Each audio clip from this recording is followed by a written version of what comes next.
저도 일할 때 밤샘하고 너무 피곤하고 근데 거기에서 북쪽의 행보가 어떤 의미인지 한번 볼까? 뭐 이렇게 못하잖아요. 선배 제가 이게 고민인데 괜찮다. 지금 좀 못할 수 있지. 보혜야 다 망해도 돼.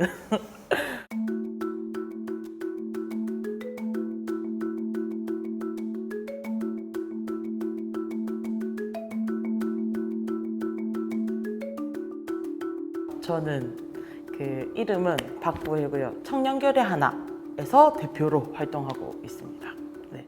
결의 하나는 이제 결의 하나라는 이름에서 오는 느낌처럼 통일을 얘기하는 데긴 하거든요. 근데 사실 이제 우리가 통일 얘기하면은 뭔가 엄청 양복 입은 사람들끼리서 나라와 나라별로 뭔가 이제 회의하고 막 이런 생각만 할 것 같은데 조금 사례 와닿게 다양한 나이대가 그 시기에 고민할 수 있는 문제들이 또 따로 있잖아요. 예를 들어서 노동자들은 노동자들과 이런 교류를 할 수도 있고 그래서 대학생들 같은 경우는 이제 대학생들이 지금 처한 상황에서의 이제 통일을 바라봤었을 때 고민할 수 있는 내용들도 따로 있기 때문에 조금 생활 안에서도 생각해 볼 수 있는 통일에 대한 그런 것들을 생각할 수 있게 하는 그런 단체예요. 그래서 통일 단체입니다. 네네.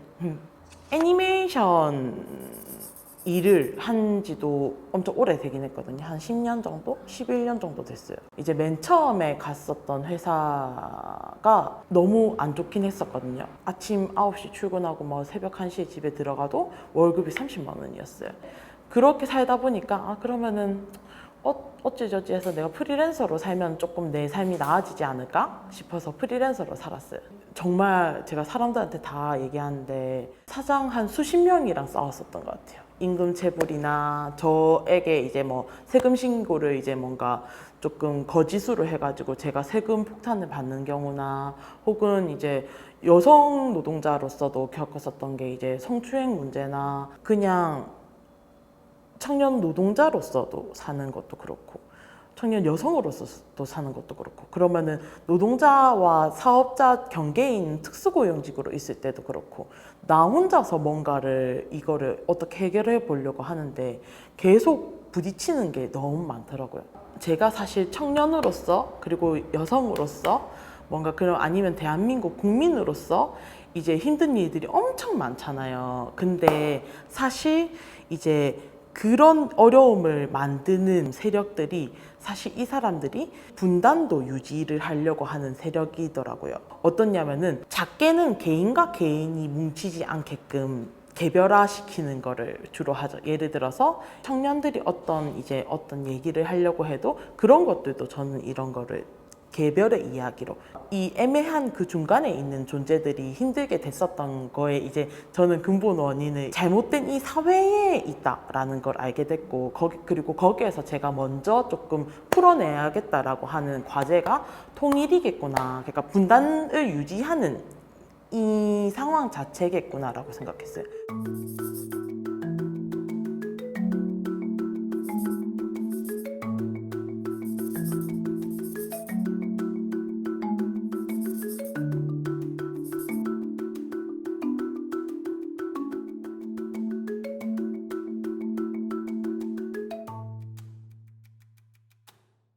이게 좀 막연한 무언가가 있어요. 근데 사실 그거를 보고는 제가 느꼈던 게 우리가 알게 모르게 계속 이제 분단을 유지하기 위해서 이제 그려져 있는 이 사회 구조 안에서 뭔가 이제 계속 받아들이고 있었던 게 막연한 두려움이나 막연한 뭔가 공포나 이런 것들을 심어줬었던 게 많았겠구나. 그러면 그거를 깨야 된다라고 생각해서 이제 그러기 위한 뭔가 다양한 걸 하긴 하죠. 예를 들어서 기행을 간다든지 어떤 영화를 본다든지 최대한 우리가 할 수 있는 선에서 다양하게 좀 해보려고 노력은 해요. 이 좀 그 막연한 공포와 막연한 그 두려움을 깨려고 하는 게 좀 핵심인 것 같아요.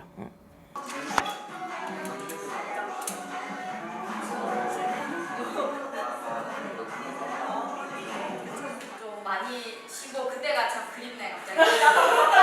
코로나 때문에 계속 막 아무것도 안 하고 집에만 있고 그래서 5월부터 계획서를 전체 계획서를 한 3번, 4번 바꿨거든요. 바뀌니까. 네.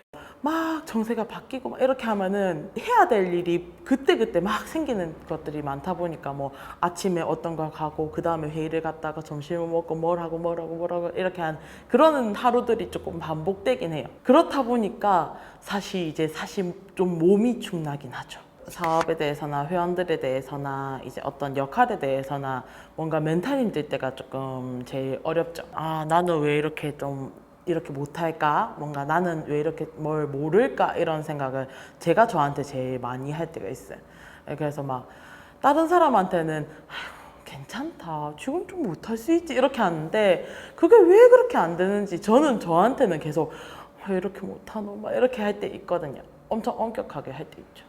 근데 그런 거를 좀 이기게 해주는 거는 사실 제가 누군가에게 그렇게 너 괜찮아 그렇게 해도 돼 이렇게 했었던 것처럼 같이 하는 선배분들이 저한테 계속 그렇게 말씀해 주시죠. 보혜야 다 망해도 돼.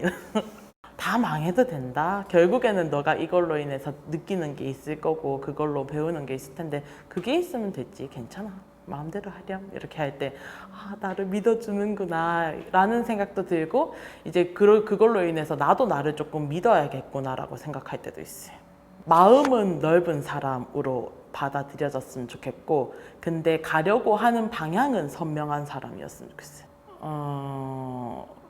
저도 이때까지 뭐 하면서 뭐 고민도 많고 혼란스러운 시기도 많고 이렇게 했었는데 그때마다의 저한테 이제 도움을 주셨던 분들 그리고 이제 저 또한 이제 제가 도움을 주는 상황이 되어 보니까 그때에 바로 옆에 있는 이 사람이 나에게 원하는 게 뭐였을까라는 걸 생각해 보면은 일단은 이제 당장의 그 어려움을 함께 풀어나가겠다라는 넓은 품이 좀 필요한 것 같이 느껴졌었고 그 넓은 품만 있으니까 너무 이 사람을 너무 뭔가 애기처럼 막 이렇게 너무 막 이렇게 되더라고요. 그러면은 이 사람과 함께 가고자 하는 방향은 선명해져야지 이 사람도 그리고 이제 자기가 행복한 활동, 좀 가치 있는 활동을 할 수 있게끔 제가 해줄 수 있더라고요.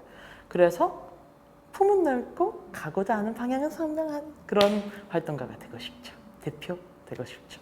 네, 그렇습니다.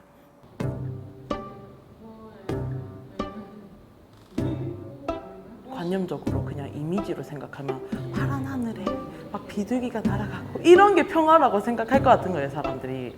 근데 저는 사실 제가 생각하는 평화는 주인이라고 생각을 하는데 전쟁이든 싸움이든 그런 게 없는 상황이어야 되는 건데 근데 그런 게 없으려고 하면은 이 나라, 이 땅의 주인이 이제 이 땅에 살고 있는 국민들이다라는 인식이 있다고 하면은 전쟁, 도발, 군사훈련 이런 게 없겠죠.